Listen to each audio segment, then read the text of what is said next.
1대1 제자 양육반에서 어느 분이, 그리고 제자훈련반에서도 어느 분이, 목사님, 참 전도하기 힘든 분이 있습니다. 교회만 얘기만 꺼내도 치를 떨고요. 교회 다니는 사람들을 보니까 안 다니는 게 훨씬 낫겠더라고 하는 그런 분들이 있어서 참 전도가 힘듭니다. 라는 이야기를 어제도 들었습니다.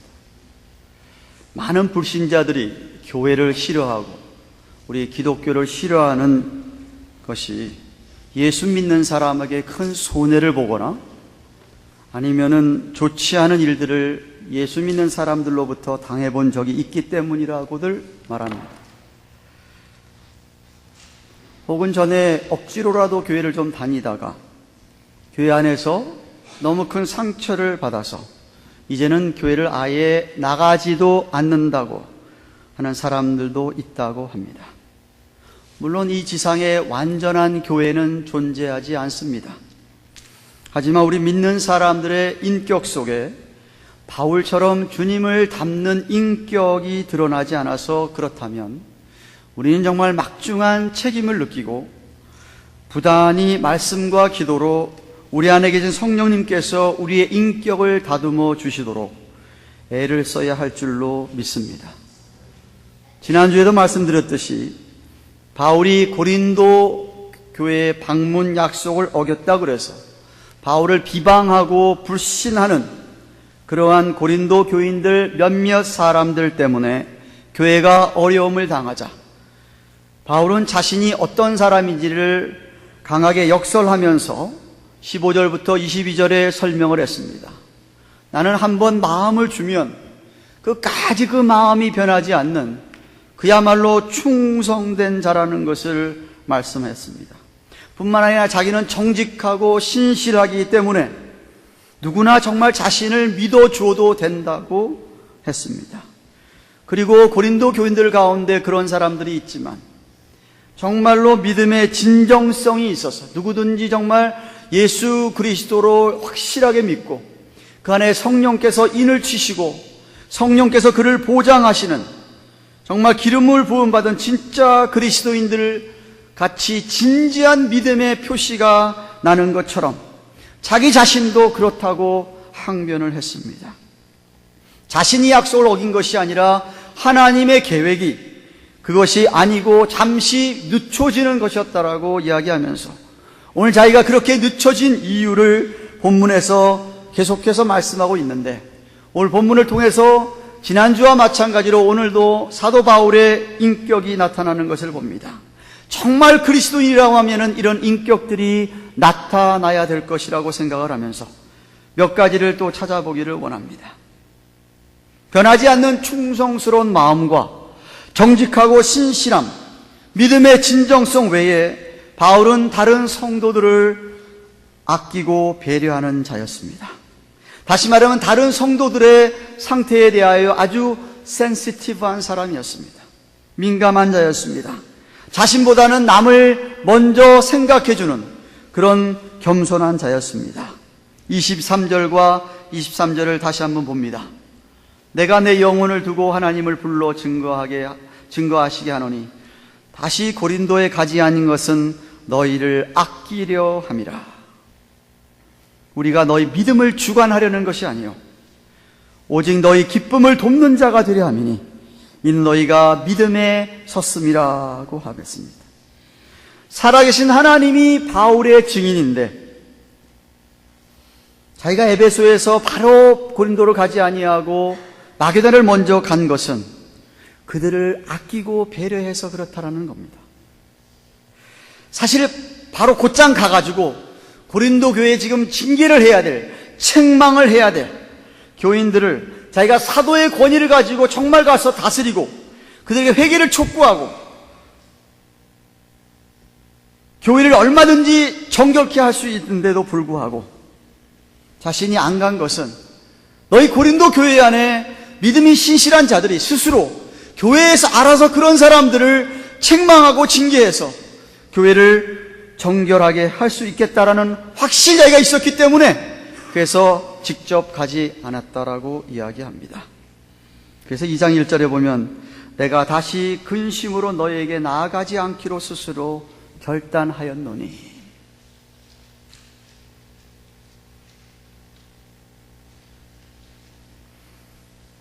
일본에 어느 한 믿는 여인이 있었습니다. 그녀는 결혼한 후에 남편의 수입이 적지만 결혼도 늦게 했습니다. 37살에 했으니까요. 그래서 남편 수입이 있지만 작은 구멍가게를 열게 됩니다. 여인을 찾아오는 모든 고객이 정말 정직하게 그리고 친절하게 대함으로 말미암아 멀리까지 소문이 전해져서 장사가 매우 잘 되었습니다. 볼품없는 한 협소한 작은 구멍가게이지만 얼마 안 있어서 트럭으로 물건을 구입할 정도로 호황을 누리게 됩니다.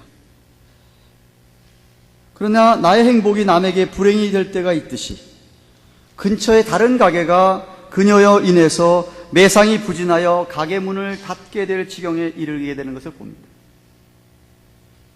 남편이 그녀에게 근처 가게의 폐업을 염려하니까 마음이 고운 그녀는 물건의 양과 종류를 줄이고 물건을 찾는 손님이 오면 우리 집엔 없지만 건너편 가게에 가면은 찾으시는 물건이 있으니까 그리로 가시라고 친절히 안내를 합니다.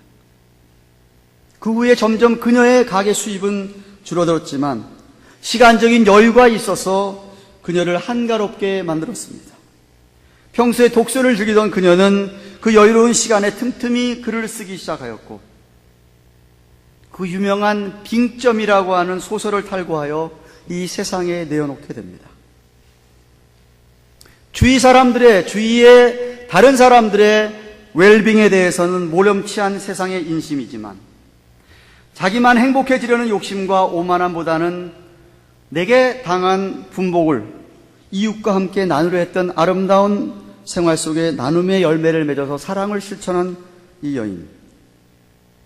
그녀의 그런 참 남을 배려하는 심성과 너그러움으로 말미암아 후대에 남겨질 만한 주옥 같은 글을 쓰게 됐습니다. 나를 사랑하듯 이웃을 사랑하는 그녀에게 작가로의 새로운 인생길이 열리는 축복이 임했는데 그가 바로 빙점뿐만 아니라 길은 여기에 혹은 이 질그릇에로 가는 제가 대학생 때 아주 즐겨 읽었던 그런 작가 바로 미우라 아야코라는 여인입니다. 오늘날 믿는 사람들이 욕을 얻어먹는 게 뭐죠? 바로 거기 세탁소가 있는데 그 옆에다가 세탁소 또 차려요. 그것도 예수 믿는 사람이. 바로 그 옆에 가게가 있는데, 델리 가게가 있는데, 그 장사 잘 된다 그러니까 그 옆에다 또 채요.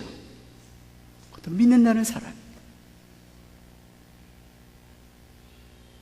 예수 믿는 사람이면 정말 다른 사람을 배려하고 아낄 줄 알아야 되고, 더군다나 한 교회 성도들 같으면 더 배려하고 아껴야 되는 것 아니겠습니까? 바울에게는 그런 인격이 스스로 나타났다. 미우라의 꽃처럼. 그렇습니다. 저는 그동안 설교를 통해서 여러분에게 수차례 강조했습니다. 예수 믿는 사람은 자기를 위해 사는 사람이 아니다. 다른 사람을 위해서 사는 사람들이다. 우린 남을 위해서 살라고 부름을 받은 사람들이라고 수차례 강조했습니다. 제발 다른 사람을 리스펙트, 존중하고 다른 사람을 배려하고 아끼는 그런 마음으로 대해야 된다. 내가 있는 자존심만, 내 권리만을 주장해서 말하고 행동한다면 그건 너무나 우리 주님의 마음이나 인격과는 거리가 먼 사람이 아니냐. 더군다나 한 피바다 한 몸을 이룬 우리의 성도들, 형제 자매라면 더욱더 리스펙트하고 존중하고 아껴야 하지 않겠습니까? 정말 서로를 배려하고 돌봐야 되지 않겠습니까? 그래서 데살로니가전서 5장 14절 이렇게 얘기합니다. 형제들아, 규모 없는 자를 권계하며 경고하며 마음이 약한 자들을 안위하고 위로하고 힘이 없는 자들을 붙들어주며 모든 사람에 대하여 오래 참으라 했습니다. 우리가 에스더서를 살펴보았습니다. 새벽 기도 시간에. 에스더는 얼마든지 자기 혼자 살 수 있었습니다. 아무리 유엔을 다 죽인다 그래도 왕후 에스더를 죽이겠습니까? 왕이. 자기는 살 수 있었습니다. 그러나는 자기만 생각하지 않았습니다. 같은 동족을 생각했습니다. 그래서 내가 죽으면 죽겠습니다. 라는 각오로 왕후 앞에 찾아갔던 에스더. 자기 동족을 위해서 목숨을 걸었던 에스더였습니다.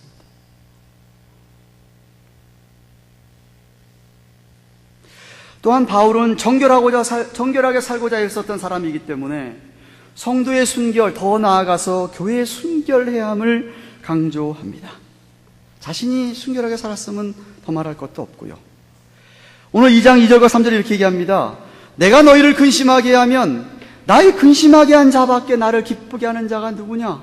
내가 이같이 쓴 것은 내가 갈 때에 마땅히 나를 기쁘게 할 자로부터 도리어 근심을 얻을까 염려하며 또 너희 무리를 대하여 나의 기쁨이 너희 무리의 기쁨인 줄을 확신하니로라 라고 했습니다. 뭔 말입니까? 바울이 직접 고린도에 지금 가지 아니하고 나중 간다고 그런 것이 고린도 교회가 징계받을 자요 회개하는 자도 있음에도 불구하고 그냥 넘어가기 위해서 그렇게 안 가는 것이 아니라는 것이죠. 10장에서 이제 보면 보다 자세한 설명이 나옵니다. 도대체 어떤 사람들을 책망하고 징계하는 것인가를 나옵니다. 근친 상관한 사람인지 바울의 사도권을 무시하고 저렇게 불신하면서 교회에 문제를 일으킨 사람이든지 책망받을 사람이 있는데 바울은 어떤 확신이 있었느냐 하면 자기가 직접 하지 아니하여도 고린도 교회 안에 신실한 자들이 스스로 알아서 교회가 순결해야 되기 때문에 그런 사람들을 가서 책망하고 회개토록 공고하고 아니면은 징계할 수 있는 그런 교회라고 그는 확신했다 이 말입니다. 자기가 만약 직접 가가지고 그 사람을 한 사람을 앞에 놓고 몇몇 사람 앞에 놓고 자기가 책망하고 사도의 권위를 가지고 야단을 치고 징계한다고 한다면 그 사람이 자기 사도의 권위를 가지고 그렇게 징계할 때 그 사람이 회개해서 자기에게 기쁨 줄지 모르지만 온 교회는 얼마나 그 분위기가 좋지 않겠냐. 무시무시한 분위기가 아니겠느냐. 그래서 자기가 가지 아니하고 너희 스스로 그런 것들을 해결할 줄로 믿고 그렇게 돼서 정말 온 교회가 그 한 사람이 회개하고 돌아와서 기쁘게 된다고 한다면 내가 다시 나중에 돌아와서 내 기쁨이 얼마나 더 커지겠냐는 설명입니다.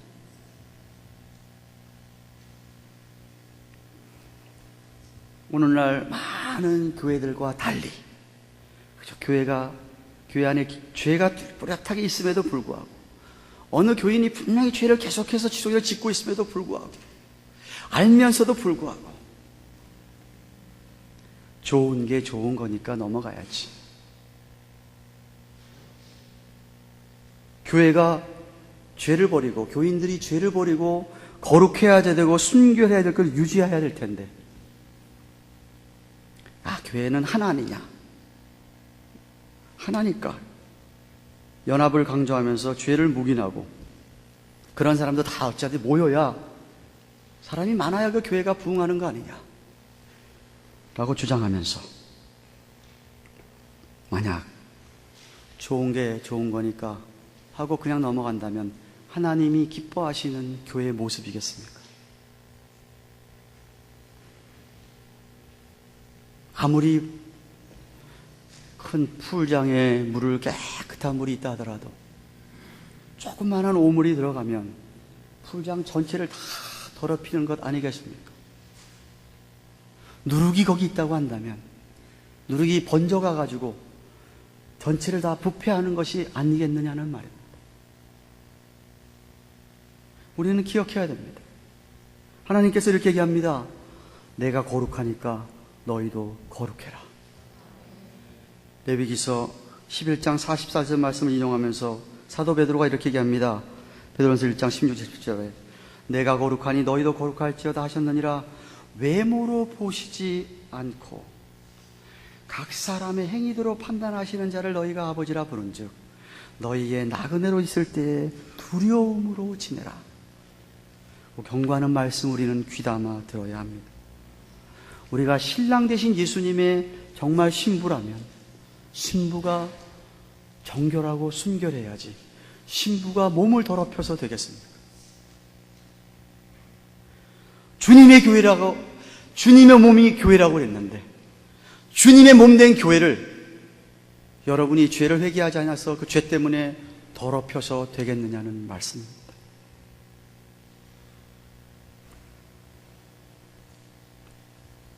우리 주님이 거룩하기 때문에 우리가 거룩해야 되고 교회도 거룩하고 구별되고 정결해야 된다. 그리고 바울에게는 넘치는 사랑이 있었습니다. 2장 4절 보십시오. 내가 큰 환난과 애통한 마음이 있어 많은 눈물로 너희에게 썼노니 이는 너희로 근심하게 하려 한 것이 아니요 오직 내가 너희를 향한 넘치는 사랑이 있음을 너희로 알게 하려 함이라. 즉 고린도 교회의 죄를 지적하고 회개를 촉구한 것이 진짜 사랑으로 한 것이라고 얘기합니다. 사랑 때문에 큰 고통과 환난이 있어서 애통하는 마음으로 눈물로 너희에게 쓴 편지라고 이야기합니다. 무슨 정 때문에 감상주의, 센티멘탈리즘이 아니라 이거예요.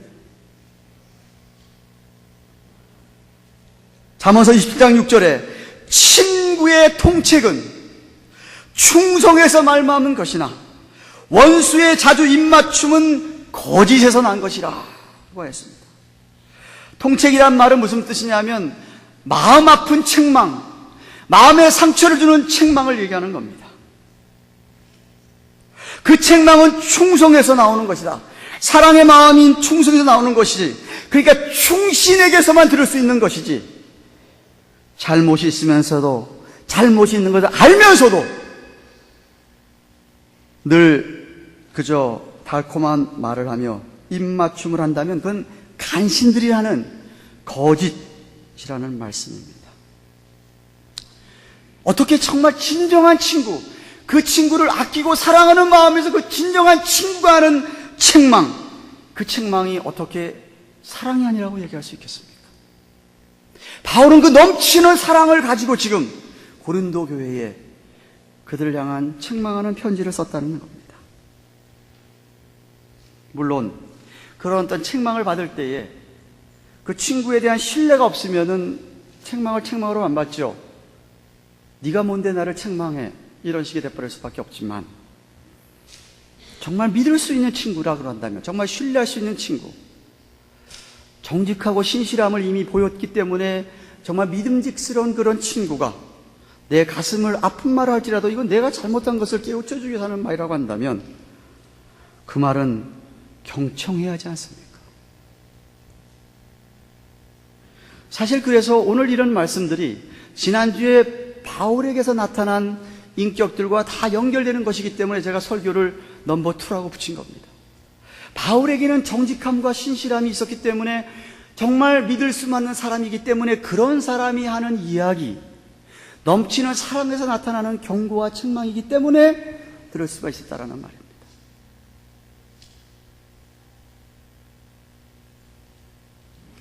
정말 우리들에게 이런 참 사랑이 있습니까? 참 친구가 하는 가슴 아픈 조언을 달게 받아들일 수 있고 넘치는 사랑으로 그런 조언을 해줄 수 있는 그런 여러분들이 됩니까?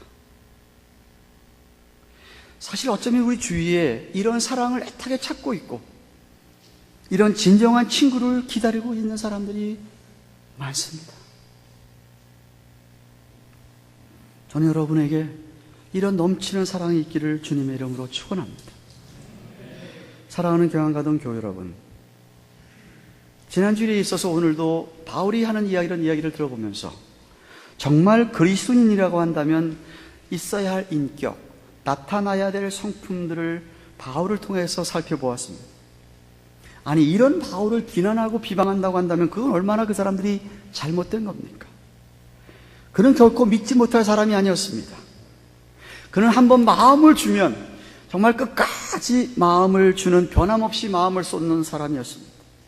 충성의 사람이었습니다. 정직하고 신실한 사람이었기 때문에 믿을 만한 사람이었습니다. 그리고 정말 성령의 기름 부으심을 받은, 성령의 인침을 받은 사람으로서 성령 하나님께서 그를 정말 보장해 주는 진짜 크리스천이었습니다. 가짜가 아니었습니다. 그렇기 때문에 오늘 거기다가 오늘 나타난 어떤 면을 보았습니까? 그는 정말 다른 사람들을 아끼고 배려하는 사람이었습니다. 특별히 하나님의 자녀들을, 교우들을 존중하고 배려하는 사람이었습니다. 자기의 사도적 권위를 내세우지 아니하고 정말 낮은 자세로 겸손히 대했습니다. 그리고 그는 거룩한 삶, 순결한 삶을 강조했습니다. 예수 믿는 사람이라면 당연히 세상 사람들, 불신자들과는 다른 구별된 삶을 살아야 했기에, 거룩한 삶을 살아야 하겠기에 우리가 당연히 그런 삶을 살려고 애쓰는 것은 누구나 다 해야 되는 것 아닙니까? 주님의 신부니까 신부로서의 순결한 삶, 더군다나 교회가 무슨 세상의 한인의 모임입니까? 무슨 동창회 모임도 아니고 향후회도 아니고,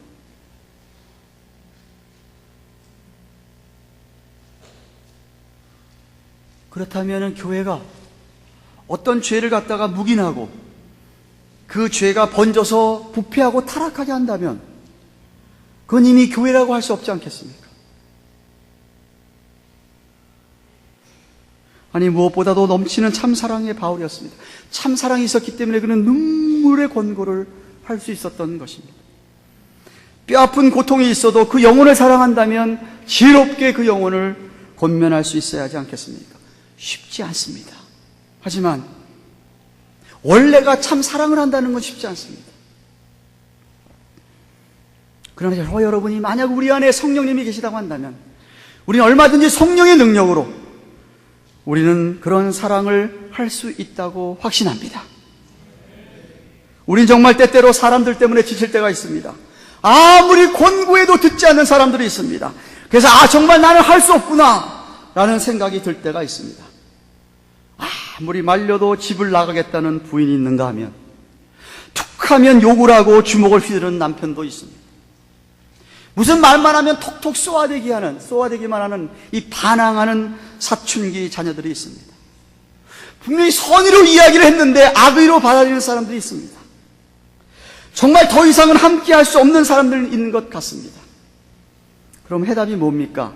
헤어지는 겁니까? 아니죠. 우리는 그럼에도 불구하고 우리 마음에 한을 품지 아니하고 대가를 바라지 아니하고 우리는 하던 일을 계속 해야만 합니다. 가던 일을 계속 가는 것이죠.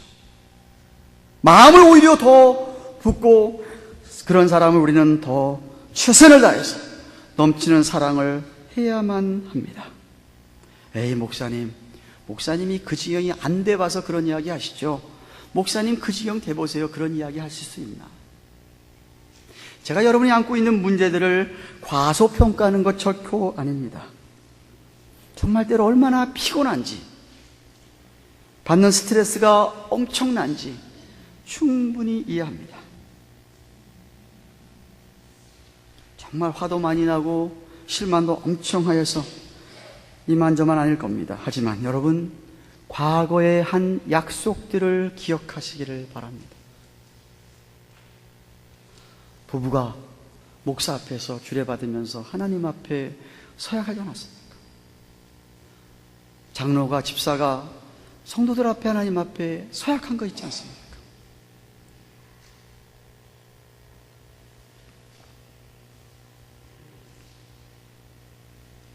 여러분이 그 약속을 지키려고 지금도 최선을 다하고 있습니까?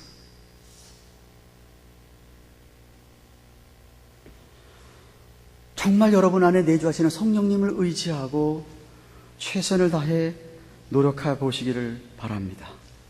그러면 여러분이 하나님의 크고 깊고 넓고 무한한 사랑을 조금이나마 이해할 수 있게 됩니다.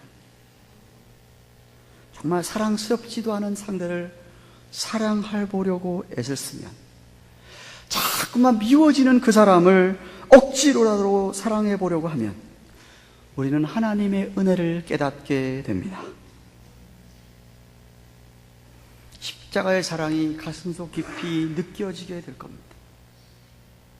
집을 뛰쳐나가려는 아내를 붙잡을 때, 욕하고 주먹질하려는 남편에게 억지로라도 좋은 더한 반찬을 만들어주면서 잘해주려고 할 때, 부모의 가슴에 칼을 꽂고선 집을 뛰쳐가는 그런 자식이라 하더라도 이미 용서를 하고 돌아오기를 기다리며 대문을 열고 문을 잠그지 않을 때, 아무리 잘해줘도 자꾸만 못되게 굴면서 부당하게 대하는 동료들조차 이해하려고 애쓰면서 존중할 때, 마음과 육신이 너무 아파서 한 걸음도 걷지 못하는 그러한 자들을 여러분이 나도 힘들지만 부축할 때, 여러분은 하나님의 마음을 읽을 수 있게 될 겁니다. 오늘의 양식, 데일리 브레드, 지난 금요일 날짜를 보니까 타이틀이 Gorgeous Inside라는 타이틀이 있습니다. 오늘의 양식 가지고 경건의 시간 하셨습니까? 그 사람이 자기 집을 맨날 집 앞에 왔다 갔다 자기 네이버에 있는 한 집이 별로 눈에 띄지 않는 평범한 보통 집이었다고 합니다. 그러나 어느 날 그 집을 지나가는데 그 집에 for sale 사인이 붙어 있는 거예요. 아, 그래, 저 집 그냥 팔려고 내놨나 보다 생각했습니다. 근데 그 밑에 작은 글씨로 있는 게 뭐냐 하면 Gorgeous Inside. 그 집안은 골저스하대요. 골저스가 무슨 뜻인지 모르세요? 그 집안은 너무나 멋지답니다. 그 말이 이분의 눈에 띈 거예요. 아니, 그냥 지날 때 별 볼 일 없는, 눈에 띄지 않는 그런 집인데 인사이드가 그렇게 좋다고? 멋지다고? 한번 들어가 봐야 되겠네. 사람은 누구나 그렇습니다. 여러분의 겉모습은 지극히 평범할지 몰라도, 아니 더 못나고 외모에 뭐 내세울 게 아무것도 없는지 몰라도 정말 여러분이 이마에다가 Gorgeous Inside, 겉은 평범할지 몰라도 저 한번 사귀어보세요. 제 속사람은 Gorgeous합니다. 그렇게 여러분이 이야기할 수 있겠습니까? 여러분의 속사람은 어떻습니까? 주님을 향한 일편단심 때문에 우리와 관계를 맺고 있는 우리 주위 사람들에게도 여러분 정말 일편단심할 수 있습니까? 성령께서 인을 친 그러시는 일이기 때문에 여러분 삶에 정말 정직함과 신실함이 나타납니까? 누구나 믿을 수 있기 때문에 내가 넘치는 사랑으로 그 사람에게 비록 그 사람이 들어서 가슴 아픈 말일지 모르지만 깊은 상처가 될지 모르지만 그 사람 사랑하기 때문에 해야 되기 때문에 하는 그러한 사랑의 눈물의 이야기를 하더라도 해줄 수밖에 없는 그런 여러분이십니까? 주님이 거룩하기 때문에 내가 거룩해야 되고 우리 교회가 거룩해야 함을 알고 정말 그렇게 주님 오실 때까지 Pursue your holiness, 우리의 거룩함을 추구하고 사시는 여러분 되시기를 축원합니다. 정말 나 자신보다는 다른 사람을 좀 배려하고 아끼고 돌보는 아름다운 모습들이 우리 주위에 자주자주 나타나기를 축원합니다. 우리 주님께서 너무 기뻐하실 것입니다. 주신 말씀 생각하며 한번 같이 통성으로 기도하십시다. 하나님, 우리가 그리스도인인데 정말 우리의 삶에 바울 같은 이런 아름다운 인격의 모습들이 나타나기를 원합니다. 다른 사람들을 아끼고 배려하며 거룩한 삶을 추구하기에 넘치는 사랑을 가지고 그렇게 얼마든지 사랑으로 책망할 수 있고 그래서 그 친구가 자기 사랑하는 줄 알고 그렇게 말하는 줄 알면서 듣고 전화받고 그런 아름다운 공동체를 이루어가는 우리들 되도록 도와주시옵소서.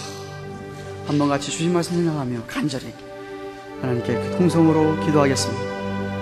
고마우신 하나님 아버지 감사합니다. 오늘은 지난주에 이어서 고린도후서 1장 23절부터 2장 4절까지의 말씀을 살펴보았습니다. 바울이 보여준 인격들이었습니다. 바울은 마음을 쏟으면 일편단심, 변함없이 충성스러운 마음을 쏟았고 정직함과 진실함과 믿음의 진정성이 있었기에 오늘도 나타나지는 것이 그렇게 다른 사람들을 배려하고 아끼는 모습이었습니다. 아니, 거룩함을 추구하고 주님 몸이 거룩해야 되겠기에 정말 눈물에 아픈 편지지만 사랑으로 책망을 하고, 그래서 교회가 주 앞에 거룩하게 되기를 원했다. 바울의 아름다운 마음과 모습들을 보았습니다. 주님, 우리에게 그러한 성품들, 인격들이 나타나게 하여 주옵소서. 정말 다른 사람을 아끼고 배려하며 거룩하며 넘치는 사랑으로 끝까지 참으며 더 마음을 쏟아부으며 진정한 충고라도 할 수 있고 들을 수 있고 그런 아름다운 공동체가 되게 하여 주셔서 한번 정말 와보고 싶은 교회로 주위의 많은 사람들이 몸댕기를 찾아와 이런 아름다운 사랑을 체험하는 교회가 되게 하여 주옵소서. 예수님의 이름으로 간절히 기도드리옵나이다. 아멘. 주신 말씀 생각하며 518장 찬송